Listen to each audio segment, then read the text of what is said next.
Friday, August 4th. Thank you so much for tuning in to this special Cropover edition of Morning Barbados Replay.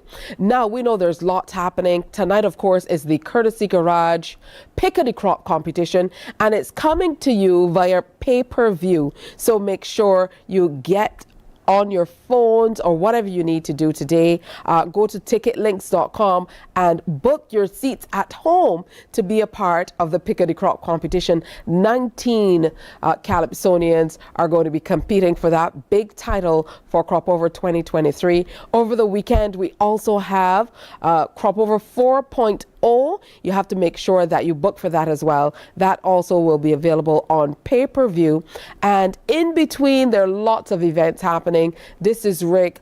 4-day morning, so much happening as we get ready for the big jump up day on Monday. We certainly hope that you are having a wonderful crop over season as we wind down or wind up, as the case may be, for the festival. Now today we will share a few of the captivating interviews that garnered much feedback last week. And of course, as we look to the final weekend of crop over, DJ Chili is going to stop by for Soca Journey Mix It in 5. So make sure you stay tuned for that. Now, in this first interview that we're going to share with you again, we had the pleasure of hosting two remarkable ladies from the Breastfeeding and Child Nutrition Foundation of Barbados. They enlightened us about the significance of Breastfeeding Week and emphasized the importance of workplaces creating a nurturing environment for lactating mothers. Now, let's talk a little bit about the role of the Breastfeeding and Child Nutrition Foundation of Barbados. And we can start with you, Dr. Bernard.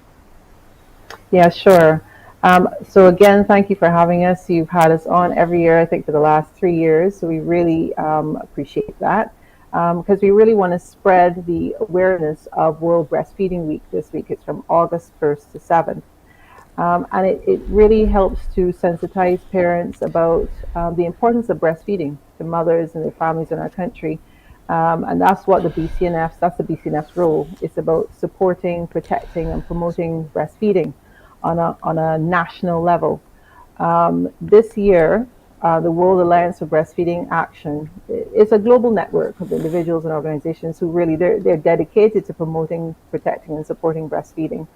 And their theme this year is Enable Breastfeeding, making a difference for working parents. And the focus is about breastfeeding in the workplace. I know it's not something that you expect. No, you don't see people coming to the workplace with babies in arms breastfeeding, but it's about facilitating moms to continue breastfeeding past maternity leave. And that's about facilitating them to pump in the workplace so that they can maintain their milk supply and continue to breastfeed for as long as is recommended, exclusively by World Health Organization, which is 6 months. The focus of the theme this year is about the impact of paid leave, creating that environment in the workplace. So having enough parental leave, paternity leave, and maternity leave. It's about workplace support, breastfeeding workplace policy, and ensuring that mums have a clean, safe space to actually pump their milk, not in a bathroom, not in their car, not in a sick bay, as even though that's a space, infection control wise, it's not probably the most ideal. And also about having enough time to pump, at least 20 minutes pumping break, paid pumping break, so that they can, and at least twice during the work days, so because that will help them at least to maintain their milk supply so they can continue to breastfeed. So that's the focus of World Breastfeeding Week this year, and the BCNF is really here to bring awareness to it and sensitizing people and showing them how they can support mums and their families. Mrs. Taylor Lowe, I know you are just waiting to speak in support of these spaces, workplaces creating these spaces to continue to impact the family unit generally. Well, I would indeed agree with Dr. Bernard because I myself am a mother. I have 3, my last being 18, just past the 18-month mark. And I have a few friends and other moms, and we have been saying for years, we need better spaces. We need a better, we need more support. they ask us to, have more children, but then they take away motherhood from us. So having to pump in the bathroom, like Dr. Bernard said, is not ideal. Most workplaces, they don't have a dedicated space for breastfeeding or for pumping, and there's no storage for the milk that we produce. So it's just to enable mothers, enable families, to have a better space and time while working, because you can't do it from home. You have to go back to work. Yes, we all know this. So it's better preparation on the part of corporate. Just support us. We work for you. We have no problem working for you. So just support us and our families. Yeah, these are definitely conversations that need to be had. And for me, it's a bit of a bugbear that we don't have enough conversations on things like breastfeeding and workplaces supporting working parents a lot more, because the time that working parents have to spend maybe dropping off and collecting children, as opposed to having workspaces that facilitate maybe a daycare center, or as you mentioned, facilitate parents being able to breastfeed and have their children closer. It could certainly make for, and there's empirical data to show that it could make for a far more productive environment. One of the reasons I believe that we have to talk far more about breastfeeding as well is I don't think that we share how many challenges many women go through, Dr. Bernard, in just even trying to breastfeed. I think people assume that once a woman has a child, she's able to take the child and the child latches on and you breastfeed and that's it. So to even have conversations surrounding some of the challenges, and the challenges are many and numerous. These are things that need to happen. So I would imagine that throughout the week of activities, which will run from August 1st to 7th, these are some of the things that you will be looking at. Absolutely. Just to give you a brief run through of some of our activities, so obviously Morning Barbados today. And then on the 29th, we are at Barbados Family Planning. They have an open day. And there we're going to be speaking to the antenatal mums there, giving them, information about breastfeeding and the importance of it and what they can do in their environments, in their work environments in particular, to prepare after maternity leave. Most mums, there's studies to suggest that if mums don't have that time to breastfeed after they return to work, they either stop breastfeeding in a shorter space of time than they would normally. Paid parental leave is also really important. Mums who have 3 months or less than 3 months, they don't usually have as long a duration of breastfeeding as mums who have at least 3 months maternity leave. But that's all relative, because we have 3 months, but our exclusive breastfeeding rate is still only 19.7%, which is, obviously very low. So, I think we need to kind of put it in context. August 2nd as well, we'll be at Queen Elizabeth Hospital doing the antenatal clinic, where we present to the mothers. We do interactive sessions with the mums. We show them how to breastfeed, put babies in different positions. And it's usually about an hour and a half. They usually enjoy it. And so we are looking forward to that. August 3rd, there's a PAHO webinar where the BCNF will be representing the Healthy Caribbean Coalition, again around World Breastfeeding Week. And so we have a lot of activities going, and we hope that persons are willing, while we have August 1st to 7th, they're willing to support mums in breastfeeding.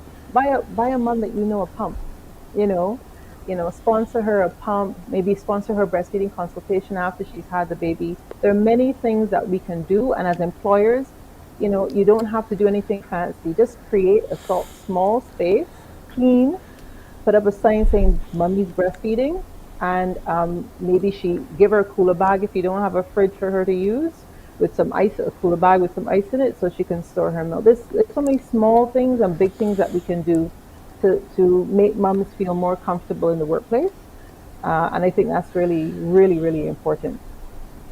It truly is. Miss Taylor Lowe, I see a note here about a workplace policy, which could add to the guidance that workplaces might need to be able to get any infrastructural changes they may need to make or put policies in place. Is this a physical policy that exists, or is it a policy you're going to work toward making, or are you expecting workplaces to come up with their own policies? Well, I'll Okay, probably answer so that for Nayoka. I'll probably answer that for Nayoka. Okay. It's actually a yeah. policy that the BCNF has, a policy guidance that we have created a few years ago, actually. And it actually has been enshrined in the National Workplace Wellness Policy, which I know that there's some movement on that in the very, very near future. And apparently, breastfeeding is going to be, there's some interventions that are going to be put in place for breastfeeding mothers, which is fantastic. I can't wait to see what they're going to be doing. But yes, it's about what I said before: clean, safe space to breast pump. Having at least two 15-minute to 20-minute pumping breaks. Flexible working hours is an option as well too, so that moms can leave. Either they have time home. For the first few months they're not at work every single day, or they're able to leave work, so that they can go to the nursery and breastfeed their baby, or give the nursery assistants the milk that they've collected. So it's really a suite of interventions that help to stop mothers from feeling marginalized. I've spoken to a lot of mums who've had to pump their milk out, squeeze their milk out in bathrooms, in the sink, because there's nowhere to pump in except the bathroom, and of course that's not hygienic. So they just dump their milk, and obviously, I'm sure, Tisha, that you can probably imagine how heartrending that is for breastfeeding mothers. So it's just to provide, and you know what it does as well too. It has the ability to normalize breastfeeding in the workplace, because from the manager down to the lowest staff member, they understand this is important because there's a policy around it, and it helps mums to feel a part of the environment and not so marginalized anymore. I think that's really, really important for breastfeeding mothers and their confidence. Well, thanks for letting me know that's a part of the workplace wellness policy. That is certainly a wonderful thing to know. I will truly follow up on that. So, for you, Mrs. Taylor Lowe, talk to me about your involvement with the Breastfeeding and Child Nutrition Foundation of Barbados. And as mom of three and having a little one that I would imagine you're still breastfeeding right now. Talk to us about some of the challenges that you experience as an individual, and changes you'd like to see based on conversations you might be having with other moms and professionals in the field. Okay, so basically my involvement with the BCNF, after my son, my last is a boy. After my son, I had a consultation with Ashley. She's no longer at the BCNF because she's doing midwifery. Dr. Bernard can correct me if I'm wrong. So the balance wasn't working out for her, so she had to leave. But thank God for Ashley and the BCNF. They helped me with a lot, being that I have flat nipples, and like you spoke about, with the struggles of breastfeeding. Everybody doesn't get it done correctly, or they don't get it done the first time. So it is a case where you have to try and try and try until you find the formula that's right for you. So, in speaking to Dr. Bernard and Ashley, I found the formula that was right for me. My son is now 20 months, and he stopped breastfeeding 2 months ago. So he did it on his own. I was trying to make the 2 year mark, but he did it on his own. He was exclusively breastfed for the first 6 months, Hmm. and afterward, he he just loves his tummy, so solids were more his thing. But he was still trying to pop, for breast milk in between. I would say the most challenging part of that with my son was that I work shift work, so 6:30 to 2:30 or 2:30 to 10:30, and trying to breastfeed or pump as a waitress is not that easy. If you work in the breakfast shift, and you pump just before you get to work. Sometimes by the time you are doing the prep for lunch, you turn over for lunch, you have to go and pump again. There were some times that I could not make it to pump because breakfast turnover was so close to lunch that I could not make it. And by the time 2:30, my breasts were so swollen, so warm, and so painful. The only space and time I could have gotten was to the bathroom in the staff quarters Yay, and try to Nayoka! alleviate myself. And it was gut wrenching. Like, this is for my baby, and I cannot give him this. It's so painful. I cannot make it home to give him what I know is best for him. Benefits of breastfeeding are many, and for the first 18 months of my son's life, the most I had to do for him, medical wise, was immunization appointments, because breastfeeding helped reduce, the colds, the fevers, runny nose, a lot of those things. So I advocate strongly for breastfeeding, and that's my role in the BCNF. I'm an advocate. I support breastfeeding fully. It reduces a lot of maternal expenses. You don't have to buy so much cold medicine. You don't have to take the baby to the doctor that often. It's wonderful to breastfeed. Every mother may not be able to breastfeed for as long, because my son was the longest. My eldest daughter, she only did it for the first 6 months, and then she was done with that. She was very tired. My second child did it for 11 months. So it's not a hard and fast rule, 2 years. But if you get past the 6 month mark, kudos to you, because some moms say that they don't get to 3 months. So that's my role in the BCNF. And I made an unorthodox way into the foundation, but I'm here to stay. Oh, that's excellent. And thank you so much for sharing your story. Like I said, there's so many of us who don't share any stories at all. So you kind of have to learn as you go along. I want to thank you ladies for coming through and sharing with us. So again, World Breastfeeding Week, August 1st to 7th, 2023, enabling breastfeeding, making a difference for working parents. That of course is the theme. And there are lots of open days and sessions coming up. Is there a website or somewhere that people can go to find out more information, Dr. Bernard? So Okay. the website is www.thebcnf.org. We have a telephone number 828-8934.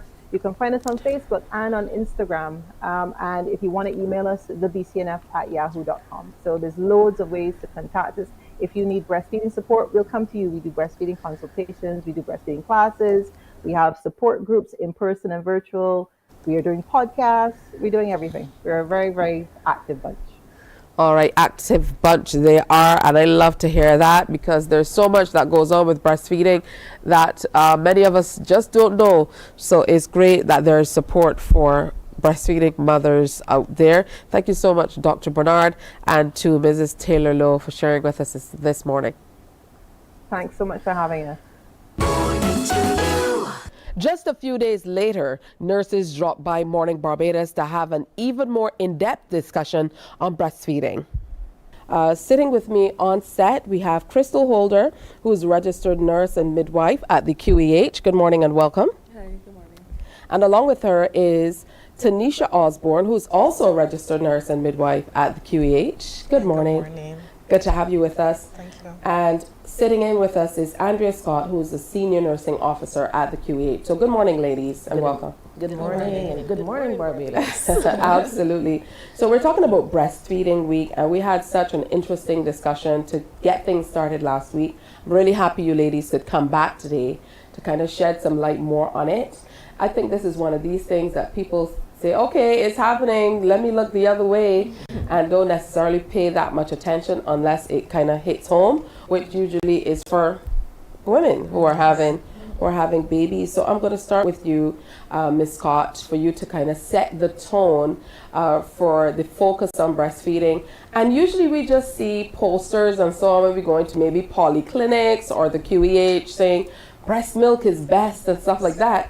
Outside of that, it's kind of like that unspoken thing. Okay, so good morning. As we said before, this is World Breastfeeding Week and it's celebrated August 1st to 7th every year. And the theme for this year is enabling breastfeeding, making a difference for working parents. So with that theme in mind, we know breastfeeding have the many benefits to them.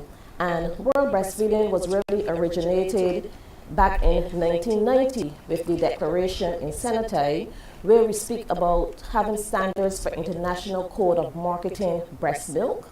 Well, we call it breast milk substitute at the QEH or in healthcare institutions. And we also look at the many benefits of breastfeeding for both the mother and baby. So with this topic in mind, we want to enable our parents. We want to focus this discussion this morning on some of the challenges that our working parents, and by extension, all parents can experience when they breastfeed their babies. And we constantly encourage, and at QBH, we are a teaching hospital. So we don't wait until the parents are ready to deliver. Actually, our teaching about breastfeeding and its many benefits starts from in the antenatal period. At that first booking, the first time you come in contact with that healthcare provider, that is when we start teaching about breastfeeding. So this morning, in keeping with the topic, enabling our parents, our working parents, we want to focus on some of the challenges that they encounter. All right. That is quite a mouthful, but well said and very important to set the scene for what we're doing. So let's move over to you, Nurse Holder. Talk to us about some of these challenges that working parents experience in breastfeeding that we're dealing with. Okay, so first off, a lot of women think that they're not having enough of the breast milk. So the first thing they do is to stop breastfeeding because they think, well, I'm not getting enough, so I will need to stop this breastfeeding and switch to formula. Majority of persons, 99% or more of women, do have enough breast milk. But the first problem is that because we stop, we decrease the production of the breast milk. Because how breastfeeding works, when you put baby onto the breast and baby sucks, that sends an impulse to your brain to say, let down the milk, let down the milk. And because women stop, then the brain thinks, well, there's no baby anymore, so the production slows down. So because persons can't see too how much breast milk is coming out, they think, okay, they can't see that the baby is getting 2 ounces or 3 ounces, so they're not really sure. But you have some key signs that we can look out for to tell us if the baby is getting enough. For one, the baby would pass urine. So every 4 hours, once you're seeing a wet nappy, you know that the baby is getting enough. If your baby sucks and the baby drops off to sleep, that means that the baby was getting enough at that point in time. So there are key things to look out for to identify that your baby is getting enough, and the number one thing not to do is to stop breastfeeding. All right, that's really great advice because I absolutely can see why, that could be a challenge for you, Nurse Osborne, specifically for working moms. I can see where this would be a challenge. Might seem like the opposite a little bit because sometimes when you have to go back out to work and you're still nursing baby, it can be very, very challenging to be able to express that milk or, get the milk to get to baby. And some women have to revert to expressing the milk and throwing it away.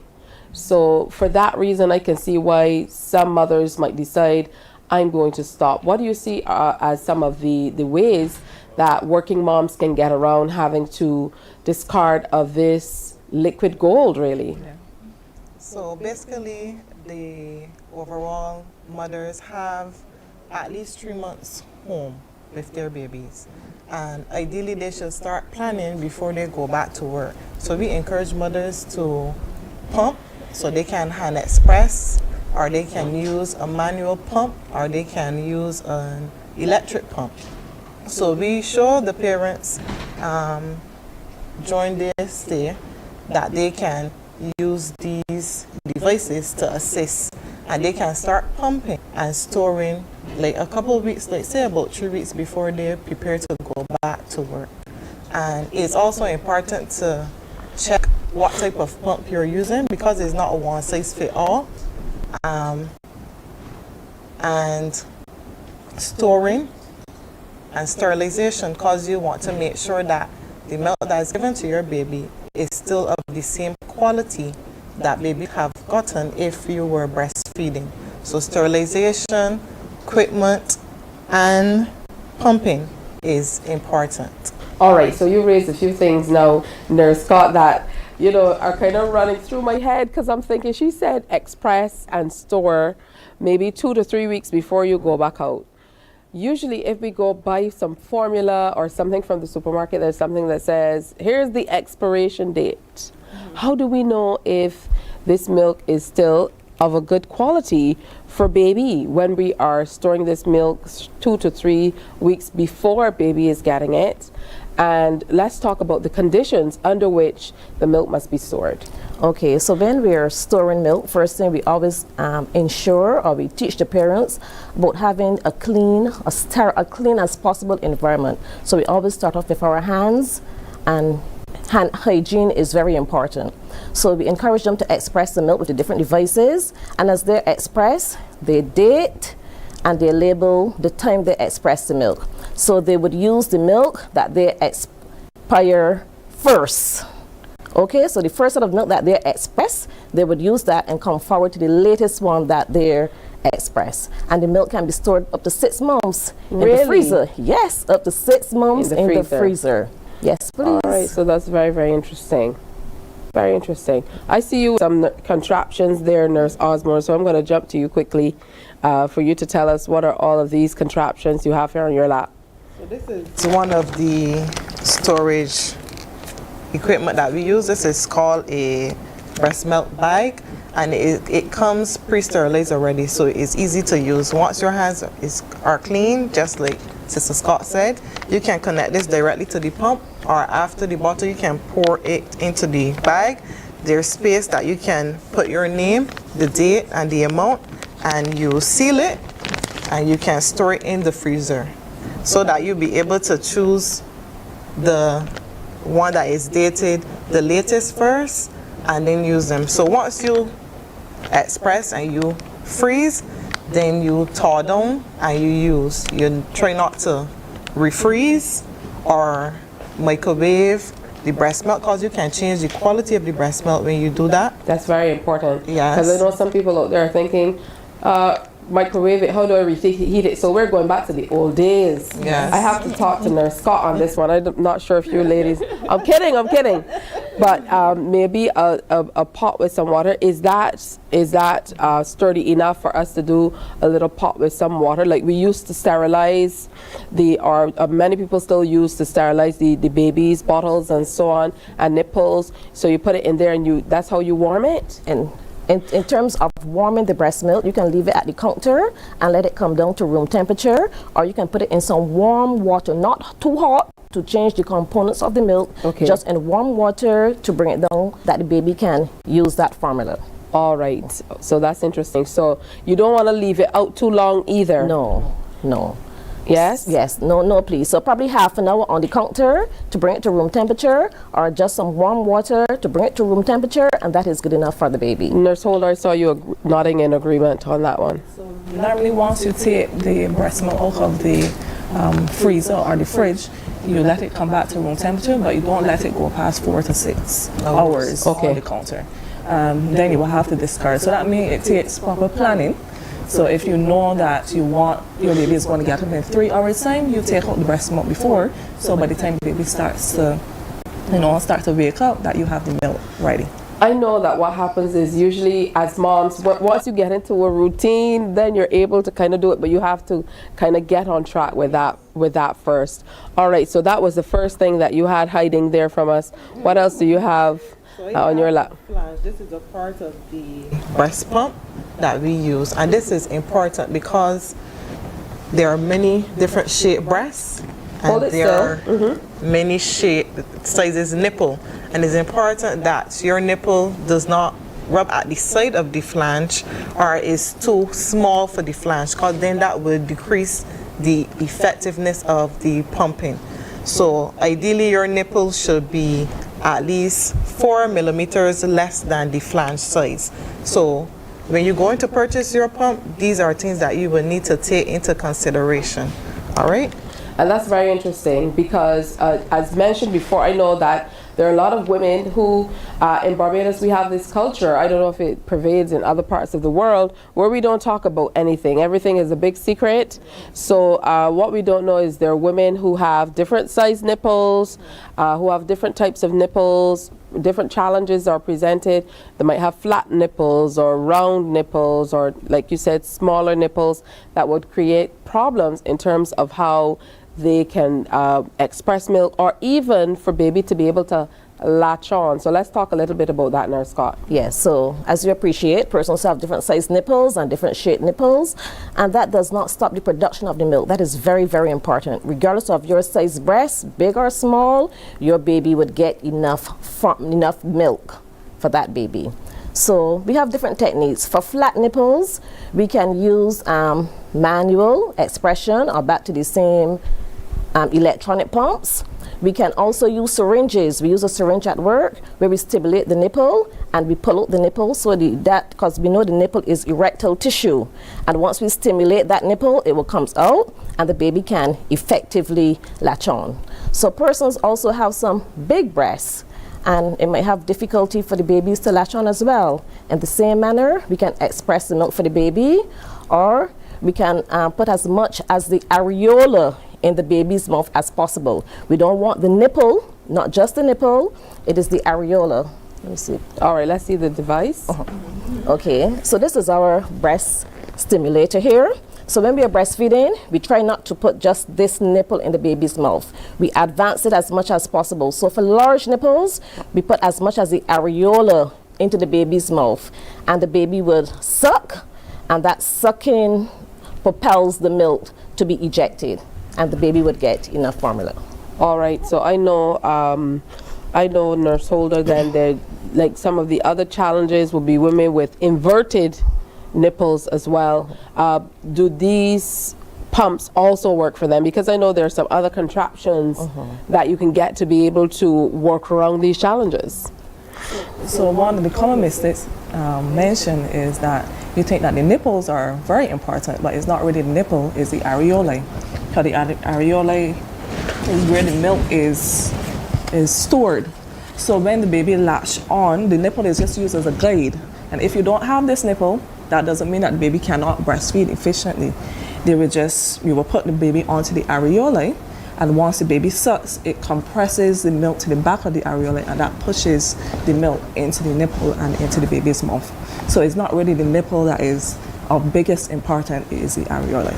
All right, good stuff. Outside of that, it's very important for the baby, first of all, to be able to latch on. Yes. And that can be a challenge for some moms and stuff like that as well. So I know that you are getting ready for, the activities from the 1st through the 7th. And you ladies will be around and about sharing a whole lot more information so people can be a part of it. So the theme this year, enabling breastfeeding, making a difference for working parents. It's very, very important.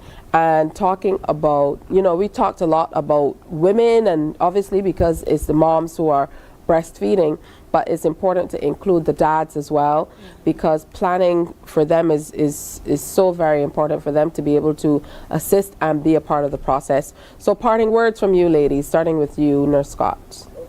In making our difference for working parents at the QEH, we practice what we preach. So any mother returning from maternity leave, once she is working shift, she is granted a permission to work all mornings so she can be home with the baby. At the QEH, we also have 2 areas identified where our staff can go and express their milk. We have the Staff and Wellness Center, and we have a room on Ward B1 where they can express and store that milk and take it home for the baby. So I just want to wish all ladies out there breastfeeding, families, happy Breastfeeding Week. And as you visit us at the hospital, you will take in so much education to take you forward. All right, that's very important. And a lot of women have to revert to expressing the milk in bathrooms and so on at workplaces, which is not necessarily a sterile environment. I mean, if you think about it, you really don't want to express your milk to give to your baby in the bathroom. So this will call for workplaces to be far more engaged and facilitate mothers as well.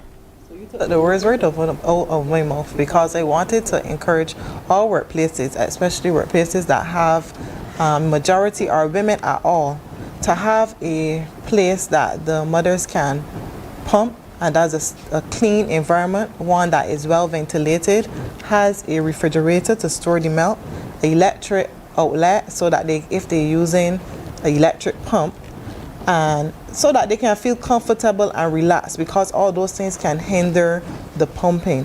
And I want to encourage the community too, the mothers, the grandparents, the aunties, the daddies, the support persons, to just encourage and reassure these mothers, because they need a lot of encouragement to continue to breastfeed. It's not easy, it's essential, but it's not easy. So I encourage everyone to get on board to make this breastfeeding possible. Thank you, and happy breastfeeding week. Oh, wonderful. Nurse Holder. Yeah, so as we mentioned that we are focusing on working mothers, so we need to sensitize your colleagues around you that you want, when you come back to work, you're going to be pumping, so that people are, know what you are doing. Support is very, very important, because a lot of women give up because they don't have that person behind to say, you're doing a good job.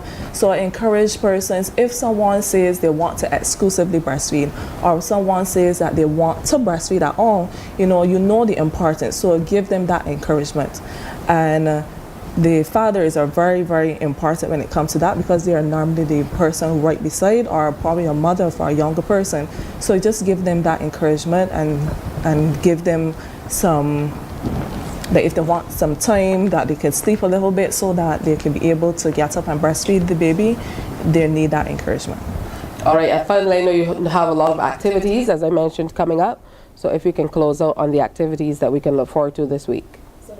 For this week, we're mainly focusing on our patients, so we're going to do a lot of continuing education and interactive session. So on visiting any of our wards, it'll be just teaching sessions. And over at our Belleville Annex, I don't want to forget the midwives over there. They're not in the QEH. They too will be having a lot of activities in terms of teaching our parents. And we're going to be relaunching a breastfeeding support group at the hospital.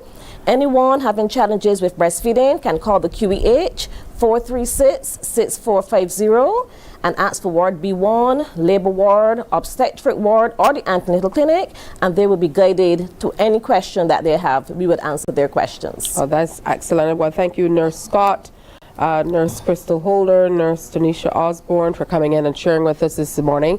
This is just the first part of a wider conversation that we expect to have, and most certainly we hope it's a conversation starter for not only active working parents who are taking care of babies right now, but certainly people who are looking forward to being parents, because it calls for a whole lot of planning. So thank you, ladies, for coming in, taking the time to come in and share with us. Just one of those other professions that can relate to these early hours that we do here in the media. So have a good one. Okay, thank you.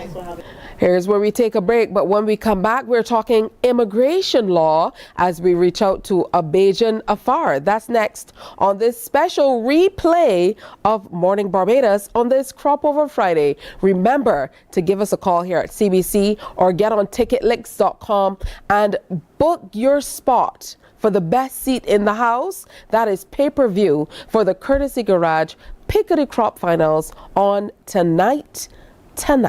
So make sure you do that. We'll be right back after this.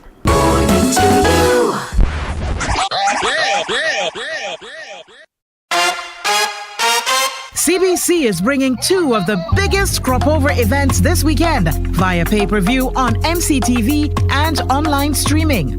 Enjoy the Courtesy Garage Limited Pickety Crop Finals on Friday, August 4th from 8 p.m. and the 98.1 The One Soca 4.0 on Sunday, August 6th from 6 p.m. Whether you're at home or abroad, you can enjoy all the action live from the National Botanical Gardens from the comfort of your home for just $60 VAT inclusive per event. Call MCTV at 228-6288 or email customer services at cbc.bb to book. Remember to have your account number when booking. And for just $60 Barbados or $30 US, you can sign up for online streaming at www.ticketlinks.com. Secure your front row seat this Cropover with CBC. Book now. Special conditions apply. CBC, the home of all festivals. While you go about your business, we go about our business, and that is gathering the news. Stay up to date at CBC News Barbados on Facebook, Instagram, and Twitter. Get news update on radio throughout the day. And join us for the CBC News Night at 7 every night. CBC News team is on the job and bringing you the news.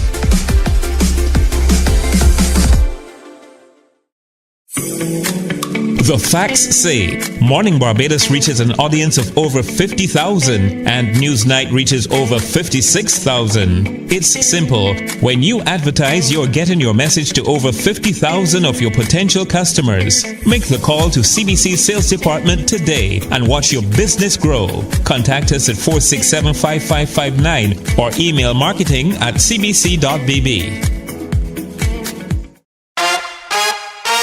CBC is bringing two of the biggest Cropover events this weekend via pay-per-view on MCTV and online streaming. Enjoy the Courtesy Garage Limited Pickety Crop Finals on Friday, August 4th from 8 p.m. and the 98.1 The One Soca 4.0 on Sunday, August 6th from 6 p.m.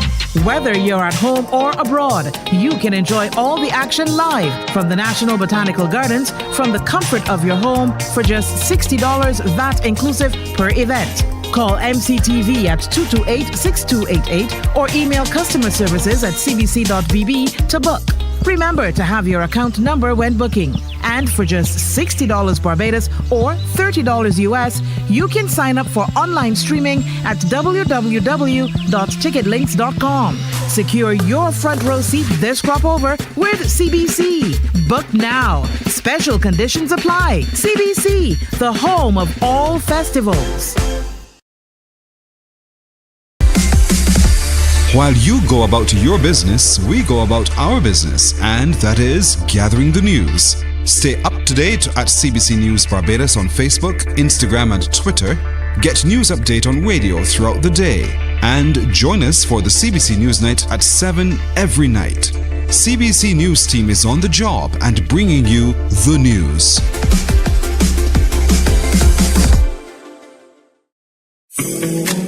The facts say Morning Barbados reaches an audience of over 50,000 and Newsnight reaches over 56,000. It's simple. When you advertise, you're getting your message to over 50,000 of your potential customers. Make the call to CBC Sales Department today and watch your business grow. Contact us at 467-5559 or email marketing@cbc.bb.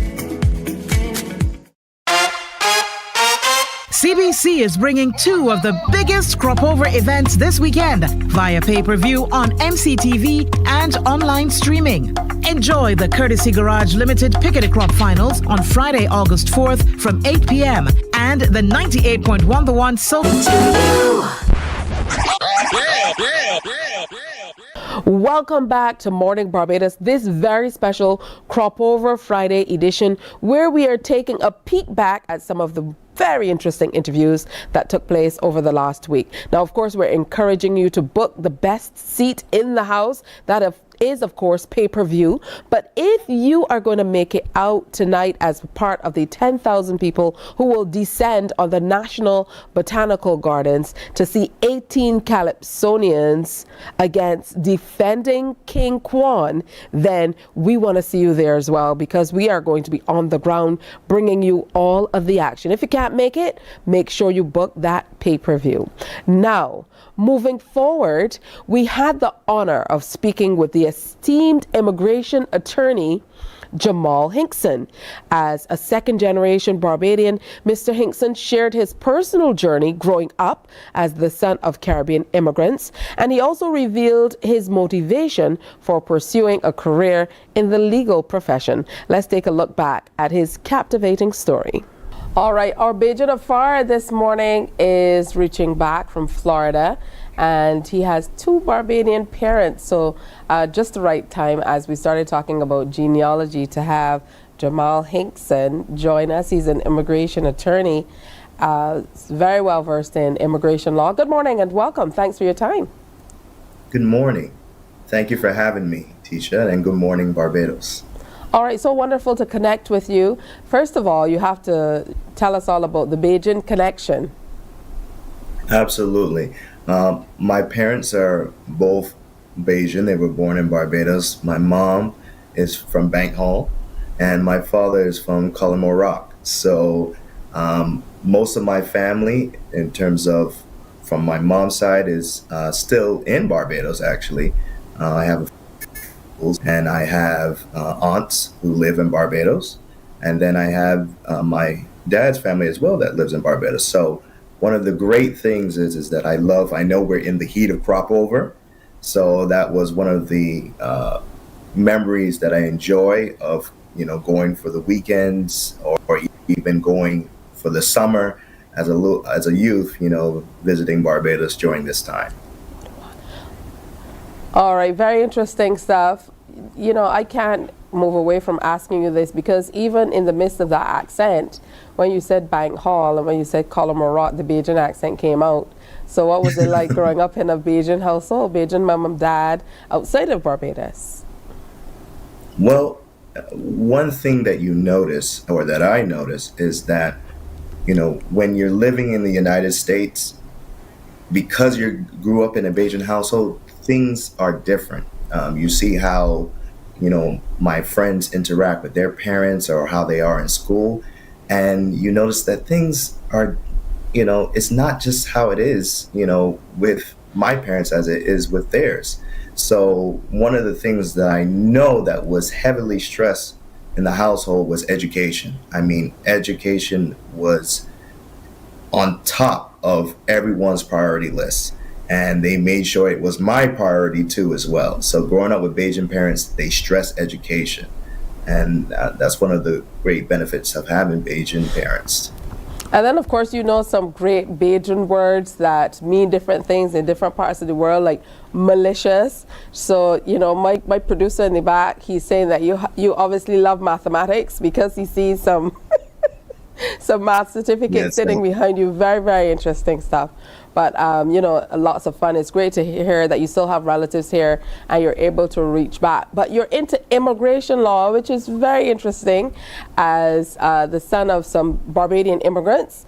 So talk to us about how you got into law, first of all, and then why you selected immigration law. Absolutely. My journey on this path towards practicing immigration law really started with my passion in helping others. I remember when I was a child, and actually going back to that certificate that you see back there, growing up, I was doing pretty well in school, and I had a friend of mine that we had a test that day, and he forgot that the test was that day. And we were in lunch and he was stressing and worrying. And I said, hey, let's try to focus on what we need to do so that you'll be ready for this test as best as you can.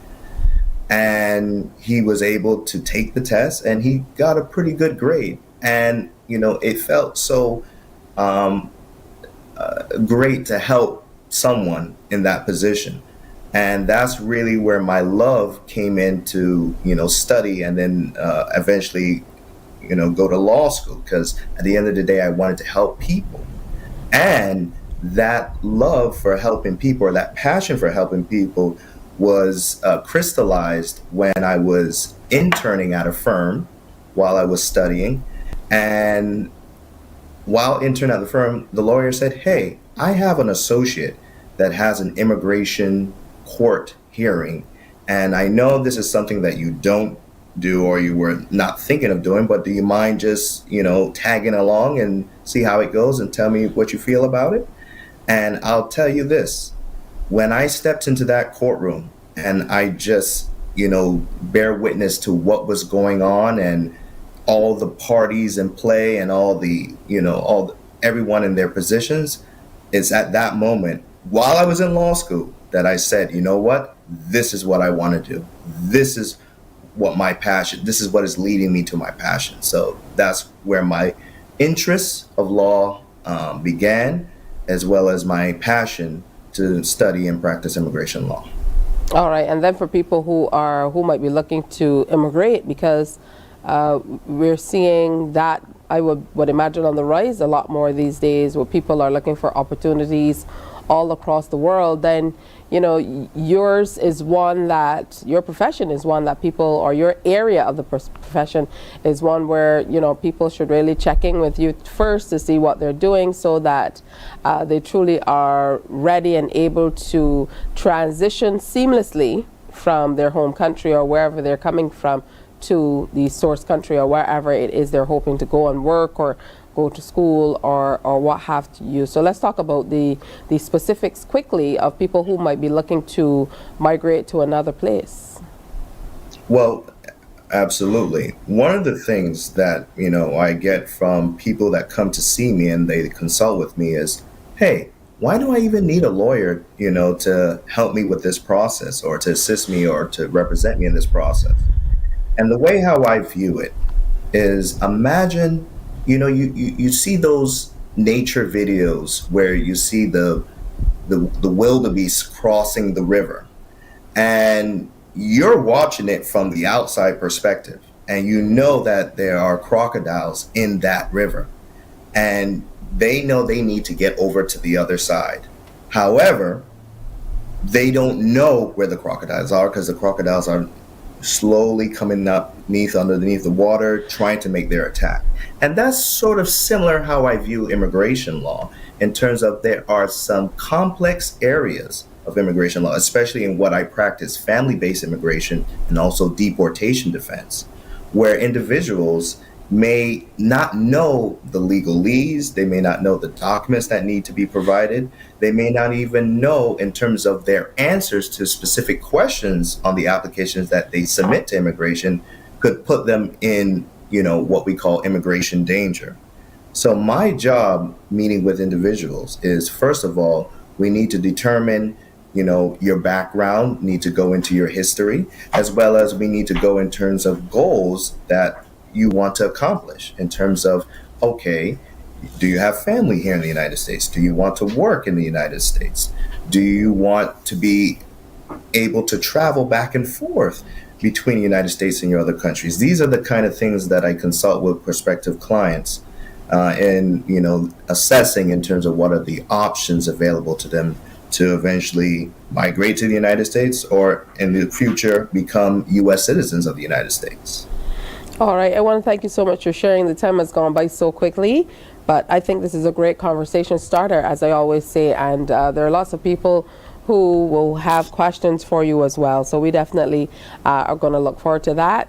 And I have one thing to say, as a Bajan is Cropover, so find yourself here sometime next year, if not, you know, because this year is almost gone. So you have to come on back and be a part of the festival. I know that all the Americans probably call you Jamal, but having been parents, they call you Jamal. Jamal. Yeah. And that's something that, you know, when my friends hear me and they hear my parents call my name, they're like, why they call you that? Isn't your name Jamal? So, you know, that's something that, you know, I have to tell them, hey, it's just, you know, the culture. All right. Well, great to hear from you. And it's always good to connect to Barbadians all across the world. Wonderful stuff. Interesting immigration law. I'm so pleased to hear somebody finally compare it to crocodiles in the water. But definitely some interesting stuff, and I'm sure that there are lots of people watching who can use your help. Jamal Hinkson. That was for your friends. And for the Bajans, Jamal Hinkson. Jamal Hinkson, yes. All right, have a good one. Thank you for sharing. Sorry, go ahead. Thank you so much. What I want to mention is you know, a lot of people think that, hey, I'm here in the United States, so I have to wait till I come to the United States. You can actually reach me. And you can actually, I have a WhatsApp business phone, so you can actually reach me. And if you don't mind, if I could provide that, it's actually running through the banner. So, you know, now is not the time to just wait until you come to the United States, but actually reach out to me before, so you know what the process is like and you can get prepared. All right, that's excellent. Thank you so much for sharing with us. Wish you all the best. We're going to send some Cropover photos so you are well versed on what's happening as well. don't forget the pick of the crop. That was my favorite. All right, no worries. There's so much more to come on Morning Barbados, this special replay edition on this Cropover Friday as we get you ready for the hectic weekend before the big Kadooment Day jump up. Whatever you're doing, make sure you're getting lots of rest. You want to make sure that you keep hydrated. And of course, if you're drinking, you have a designated driver. Just don't overdo. All right. So coming up, we're going to tell you all about a thought-provoking conversation we had on soca music and Calypso and how it changed back in the 70s because of the start of a Calypso tent called the Conquerors. That's coming up next.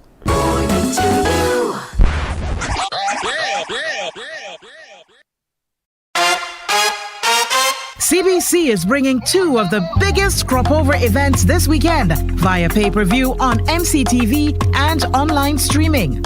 Enjoy the Courtesy Garage Limited Pickety Crop Finals on Friday, August 4th from 8 p.m. and the 98.1 The One Soca 4.0 on Sunday, August 6th from 6 p.m. Whether you're at home or abroad, you can enjoy all the action live from the National Botanical Gardens from the comfort of your home for just $60 VAT inclusive per event. Call MCTV at 228-6288 or email customer services at cbc.bb to book. Remember to have your account number when booking. And for just $60 Barbados or $30 US, you can sign up for online streaming at www.ticketlinks.com. Secure your front row seat this Cropover with CBC. Book now. Special conditions apply. CBC, the home of all festivals. While you go about your business, we go about our business, and that is gathering the news. Stay up to date at CBC News Barbados on Facebook, Instagram, and Twitter. Get news update on radio throughout the day. And join us for the CBC News Night at 7 every night. CBC News team is on the job and bringing you the news.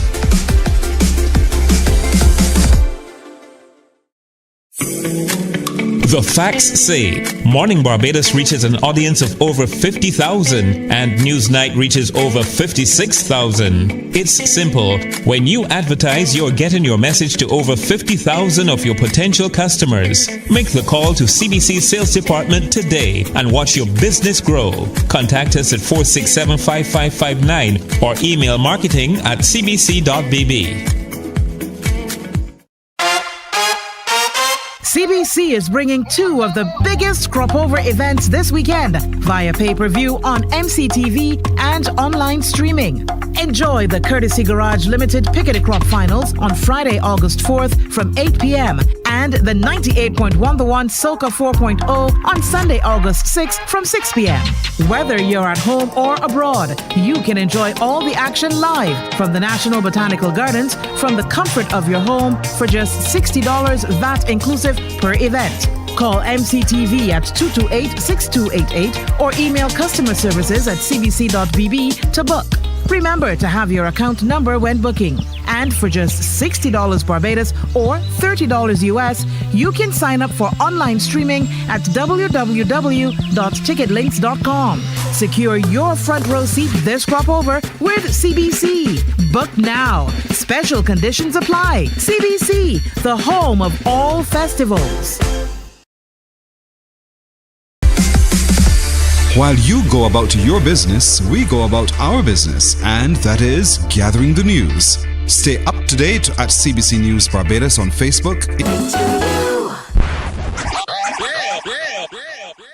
Welcome back to this very special replay of Morning Barbados as we get ready for the busy Cropover weekend. Now, this next interview, we had the privilege of engaging in a thought-provoking conversation with Professor Trevor Alleyne. This engaging conversationalist took us back to the 1970s, delving into a turning point for Calypso music. Professor Alleyne's profound knowledge and insights left us in awe. So enjoy his insightful yet hilarious interview. Let's welcome Professor Trevor Aline, who is a retired professor of biochemistry at the Faculty of Medical Sciences, UWI St. Augustine. But this morning he's here to talk about Calypso. Good morning, welcome. Good morning, Ms. Hines, and good morning to Barbados. Hope you all are having a good morning. Absolutely. I would like to be a little more free with the breathing, but you know, something is definitely in the air today. Thank you so much. All right, so qualify all of this for us, because when we see a retired professor of biochemistry discussing Calypso, make the connection for us. Okay. If we think of Barbados in 1981, there was no big cropover activities as we have now, with lots of Barbadians coming home from abroad and such like. There was an activity, but it wasn't big. So we had the likes of Gabby, Griner, Pompey, but they weren't really making a big impact on the population, you know, collectively. So I had been to England to study from 1977 to 80. And when I came back in 1981, I went to the semi-finals for the final, the Calypso finals, which was held at the Hilton. And I went with my good friend Anderson Beckles and my brother Grantley. Hello, guys. Yeah. And we left there at 3 o'clock in the morning without having a clue who won, who was going through, etc. And we said, well, this can't be right. We must be able to do better than this. So on the way home, I told the guys, listen, guys, next year let us do a tent. And if we can't do better than this, I'm going to eat my hat.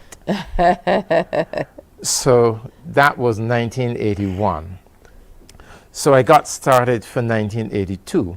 My other good friend, Anderson Beckles, I should say the late Anderson Beckles because he's now passed, he was also from Church Village, and he had a band called Ebony. But the band was struggling. They performed mainly in the restaurants and such like in Nelson Street. And you know Nelson Street has got its reputation. So I suggested to him if he could provide some backing, then we got the makings of getting a Calypso tent. So he agreed. I got the word out that we were going to have the tent.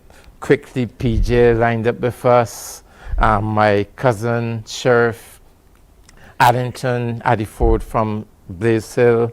And we put the word out that we wanted to get a hold of Red Plastic Bag because he had been winning the St. Philip competitions. And along the way, then, the Senator John King, young John King, he was still at school, so he asked if he could join this party. Initially, there was some resistance, but his mother gave permission. So we had a group which we call Conquerors. But then we started to have shows, and we were just as bad as the people in town. We had no people. The first show had 11 people. The second show had 31. And the fourth one in St. Mark's had 4. So we were getting ready to fold up because it was costing me quite a lot. You had to, in those days, you had the shows at schools. The schools would allow you to use the building, but you had to provide the chairs. And then we had to provide a staff to fix the school back and such like. So it was expensive to move around the place. Anyhow, we decided, well, this can't work. We're either going to make it or we're going to close up shop. So I decided, let's give this one big go. Let's go to all of the disc jockeys and such like on the radio stations and see where we can go. So I tried, but then can't get anyone to take me on. Then eventually I went to Olga Lope Seal at Rediffusion because she had this morning program with the children. And I said, she might give us a chance. So I carried a tape to her one morning on the way to school. At that time I was teaching at Roebuck.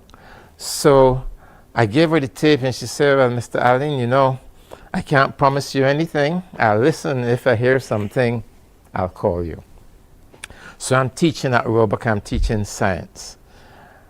And there's a knock on the door. A youngster tells me, the headmistress wants to see me. Now, in those days, this school had one telephone, and it was in the headmistress office. Same obtained when I went to school there. Right. So when Olga called, I had to go to the headmistress office to take the call. So she said, well, Mr. Allen, I listened to the tape and I hear this song by, you tell me it was Red Plastic Bag. What it name? So she told me, I said, well, that's Mr. Harding. So she went about and played it for a while. I'm still teaching. A second knock on the door. Mr. Allen, the headmistress want to see you again. So I going down very slowly because I should be teaching. She says, Mr. Allen, the phone for you. It was Olga again. I listened to, there's one singing about rice and this and that. I said, oh, that's PJ Rice going up. Okay, so she plays that. I goes back to the lab, and a third knock comes. Now, this time the headmistress is not pleased, and she let me know it. You know, Mr. Allen, the phone for you again. And she gave me all the mannerisms and disapproving looks and everything. So I said, Olga, listen, I'm teaching. Anything that you want to play, and we'll discuss it after. Don't call me back today. So school finished at 3, and I rushed up to rediffusion, and she tells me, man, the whole of Barbados have been calling in for this music. We have to get some music for them to play. So I had some more things on the tape.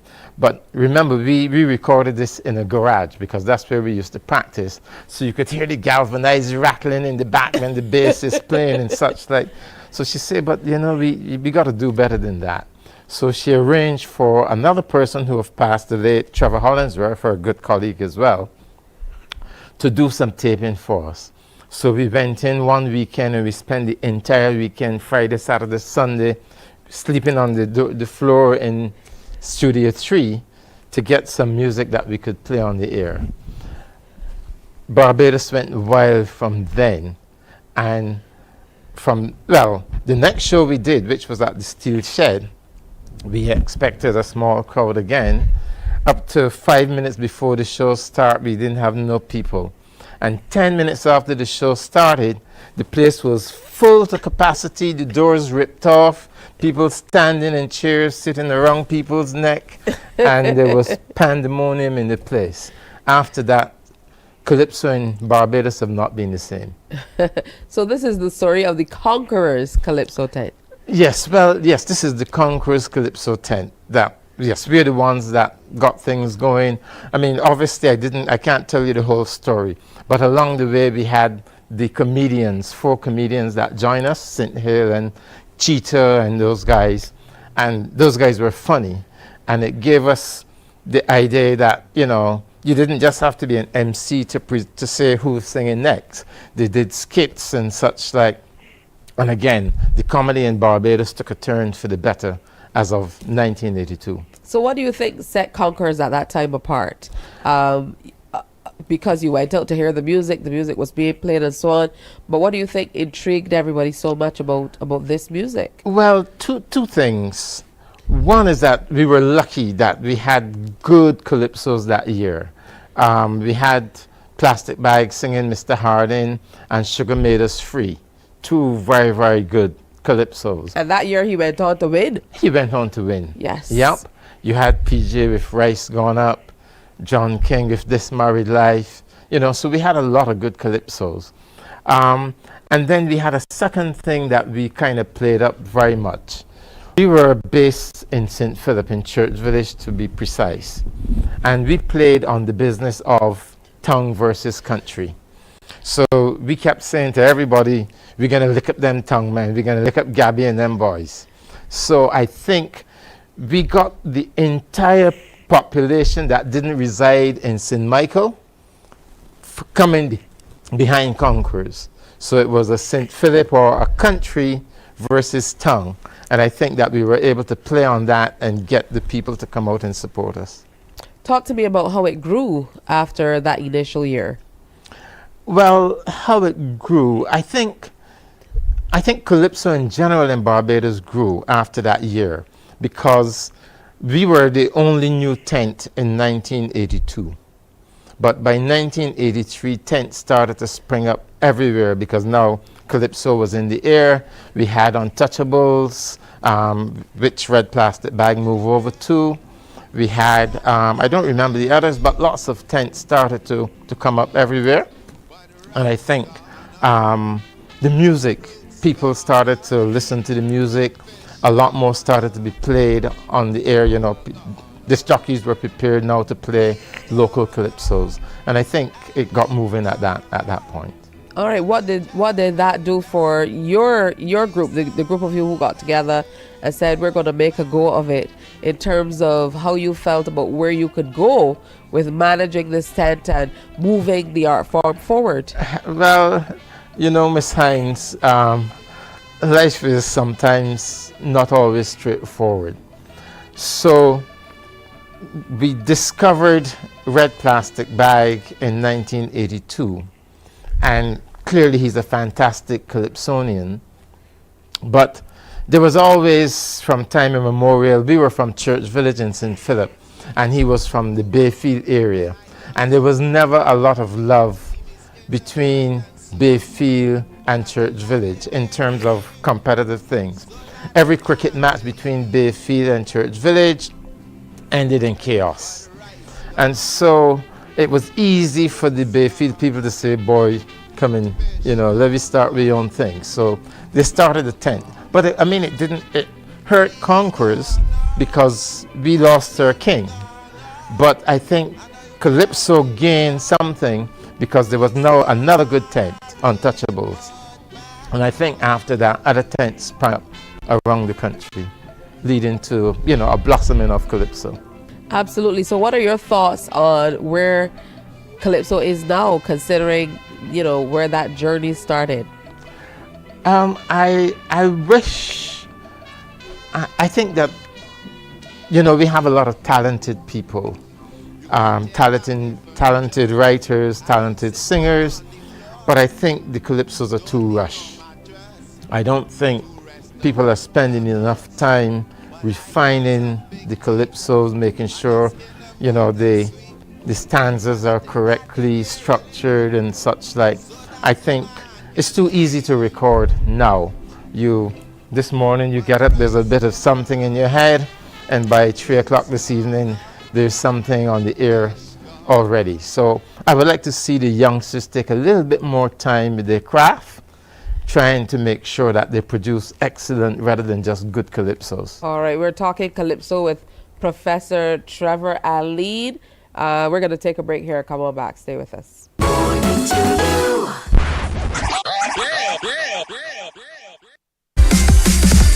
While you go about your business, we go about our business, and that is gathering the news. Stay up to date at CBC News Barbados on Facebook, Instagram, and Twitter.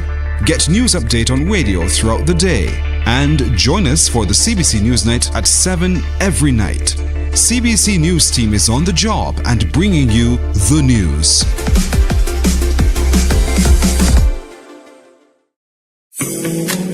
The facts say Morning Barbados reaches an audience of over 50,000 and Newsnight reaches over 56,000. It's simple. When you advertise, you're getting your message to over 50,000 of your potential customers. Make the call to CBC Sales Department today and watch your business grow. Contact us at 467-5559 or email marketing@cbc.bb. CBC is bringing two of the biggest Cropover events this weekend via pay-per-view on MCTV and online streaming.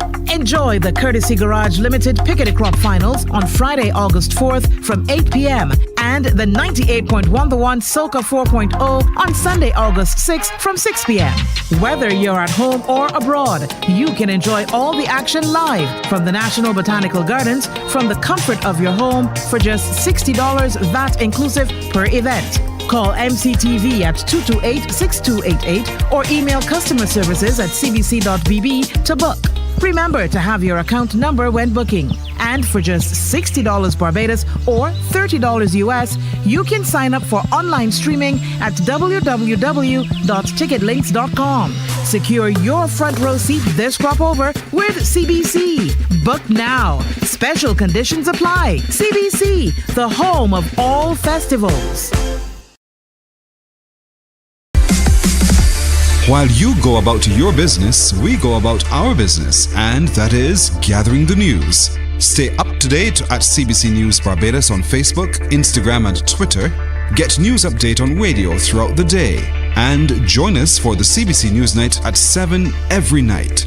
CBC News team is on the job and bringing you the news.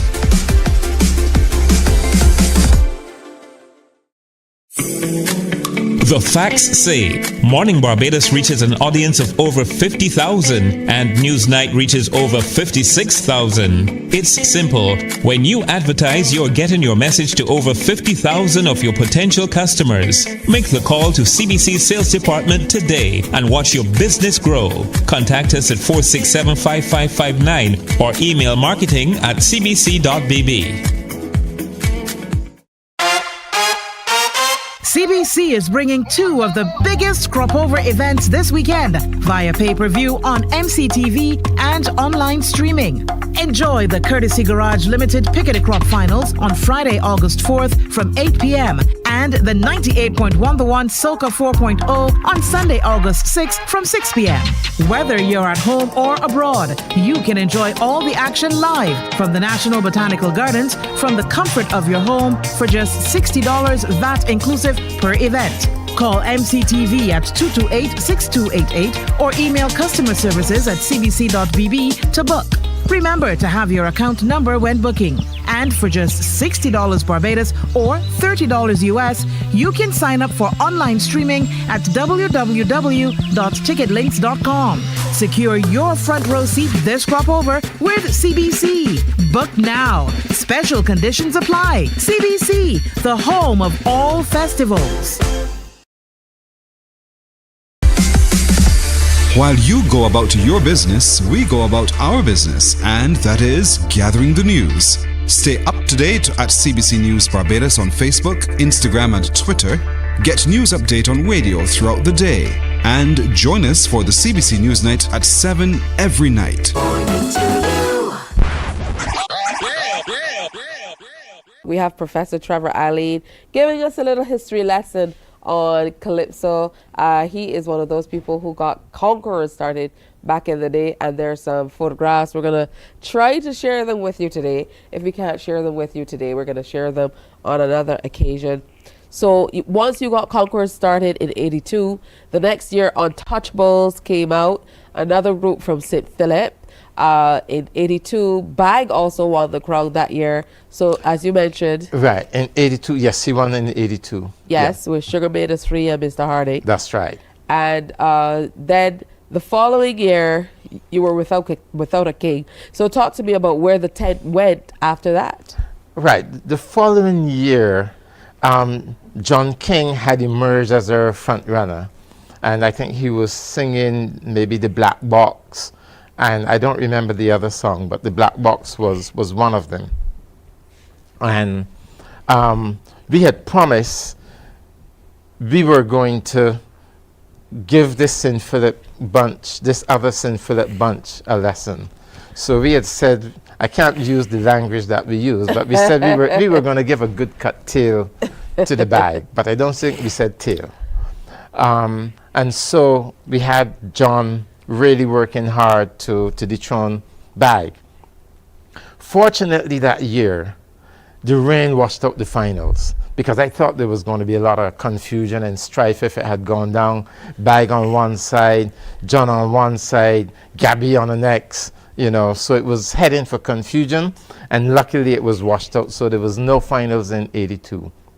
83. In 83. Yes. Yes, and I don't remember, because I left the country to go back to my studies in 84.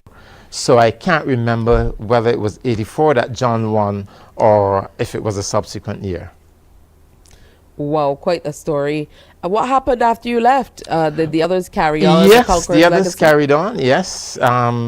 Anderson Padmore, my good friend, he was the main person taking it on with PJ, because PJ was really critical to the survival of the tent even in the first year, because we had a disappointment where we couldn't get anyone to arrange our music, and most of the music that we played in the first year was arranged by PJ and the band members. But although I left, the band, Conquerors continued, and essentially I think Conquerors is now this, what, All Stars.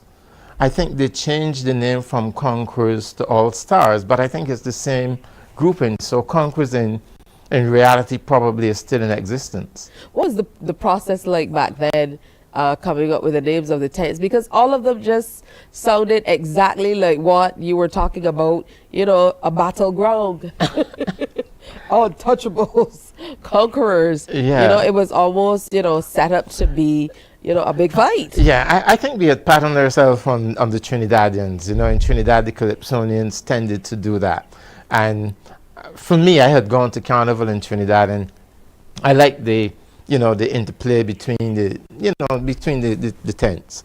And although Bag went to Untouchables, he was a St. Philip man, so more than anything else, it remained a tongue versus country, and I think that helped it for a while. Absolutely. Now, it's not lost on me what radio helped to do for Conqueror's tent, for Calypso. And I mean, that has carried on for many years. So take us back to those days. Olga Seal obviously was popular on the radio back then, but there were some other names as well. So take us back and tell us about what you remember, because when you started talking about taking music to the radio station, Olga Seal would be the last person I would think you would take the music to play during this predominantly children targeting program that she had on air. Okay, well, two things. It was really difficult to convince any of the other radio announcers that this group from St. Philip, they say, who? From where? Nah, you can't got no good music. So it was difficult to get anyone to play the music. And I just took a gamble. It was a real big gamble that Olga might listen to it, but the program that we were more interested in wasn't the Saturday morning program. She had this program which ran during the day around 2 o'clock. What was it called? I don't remember the name right now, but it was a women's, it was something about women. So there were lots of people always listening to that program. So when we got her to play it on Woman's World was the name of the program. So when she played it on Woman's World, all the women in Barbados were listening and dialed in one time. And of course, a song like Rice Gone Out will resonate with the women. Yes. Because they would know yep. what's happening across the island. What are some of the other things that were happening at that particular time? I know that Cropover was kind of revamped as a precursor to what we know now in '74, so, and then, but that was more of a parade. Right. Yes. So, I told you I went to the semi-finals at the Hilton, and to be honest, there were not many people there. There might have been 100 or so. By the next year, when they were going to do semi-finals, the semi-finals was done at the National Stadium because they anticipated thousands of people. So both the semi-finals and finals moved to the National Stadium because of the growth between 1982 and 1983. Once you have the tents coming into play and offering community people an opportunity to showcase their talents in terms of soca and so on, what are some of the other names that you recall came on the scene? I know you exited for a while in '84, but I'm sure you were still checking in back home to see what was happening. Yes. Well, I mean, the big guys were still there. So Gabby was always a good Calypsonian, and I think this jolt from Red Plastic Bag really got him into producing some of his best work. Boots and such like were songs that really caught the Barbadian imagination. Then you had Pompey, the minibus man, my good friend. You had Adonijah. He's also from St. Philip. But we actually wanted him to join Conquerors, but he was tightly associated with, I think it was Battleground, and didn't feel that he could just leave like that. Leave like that.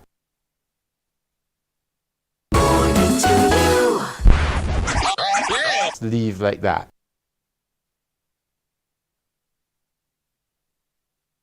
Leave like that.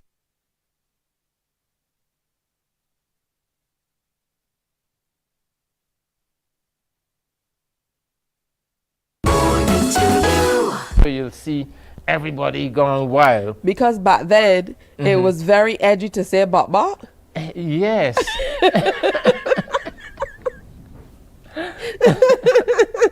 Yeah, and eventually, you know, we did break the place down. This was a performance in an open air space? Yes, this was open air. This was in Draxall, so you can't see the band and such like, but again, this was we had moved around quite a lot, trying to get the Calypso around the country. So we went to many venues, some not so well attended and others well attended. But I wanted to tell you this one story.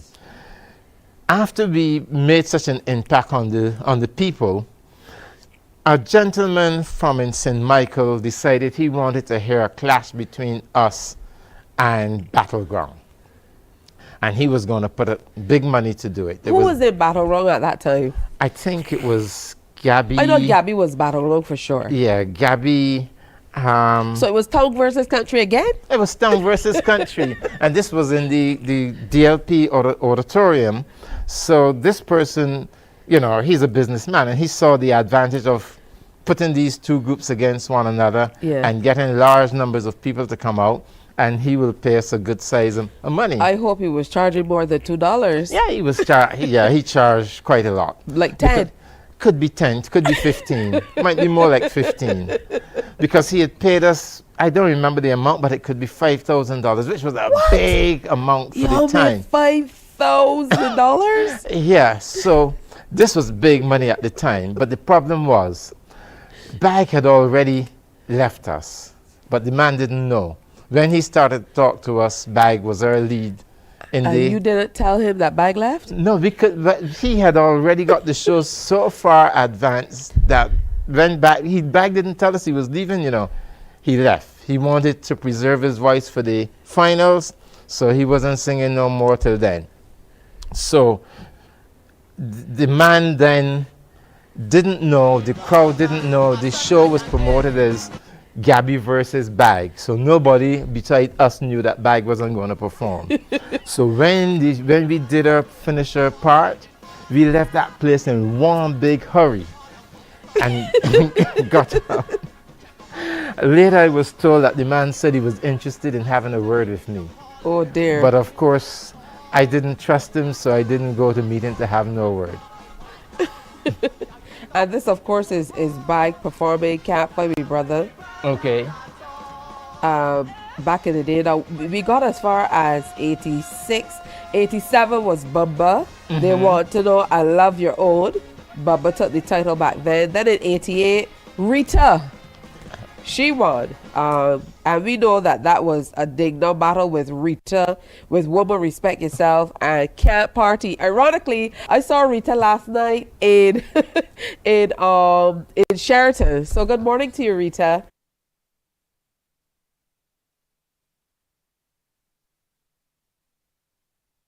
As we prepare you for the Courtesy Garage Pickety Crop Finals tonight at the National Botanical Gardens. Remember, it's easy. Go to ticketlinks.com or call us right here at CBC to book your seat for pay-per-view. We're going to see you, God willing, bright and early on Monday, Kadooment Day, on the road. Have a great weekend, and remember to be safe. Wear your smiles and come on back. Have a great weekend. Happy Kadooment from the entire CBC team.